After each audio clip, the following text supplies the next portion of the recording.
So God brought you out of a hard place, right? A difficult place.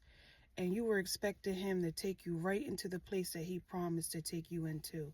But yet you hit a hard place, a dry place where nothing is happening. You're not getting enough water, which means you're not getting that place where it's going to give you life, that place that's going to nourish your body.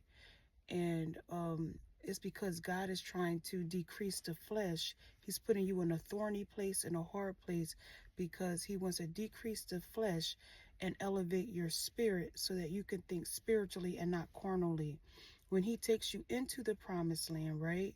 He doesn't want all that filthiness inside of you because you will take it into the promised land. That's why Moses couldn't go into the promised land, because he would have brought anger, he would have brought hostility, and he would have brought rebellion and disobedience into the promised land, and God couldn't have that. So just know that where God is taking you, let him do the work. You just follow him. Jesus said, follow me, follow God, okay? Don't try to follow after your own ways, your own thoughts, your own knowledge. Jesus said, I am the way. Okay, he said, I am. Who is God? God is I am, right? The way. And God said, what? His ways are higher than our ways. So if Jesus is the way, that means the way that God is taking you is higher than your ways, is higher than your thoughts. He is the truth. What is truth? Is knowledge. It's the right type of knowledge.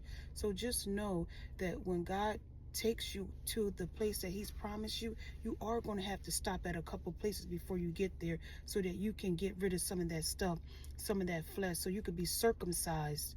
Get rid of some of that extra flesh that's holding you back from being the type of person that you know you could be in God. Okay, and that's a difficult place because pruning is very difficult.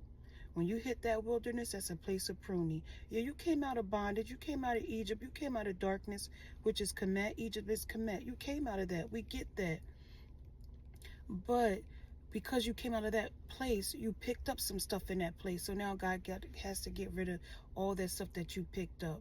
So there's nothing wrong with the place that you're in. Yes, God still promised you what he promised you, but he still got to get rid of some stuff, because if you get that promise, what do you think you're going to do with that promise?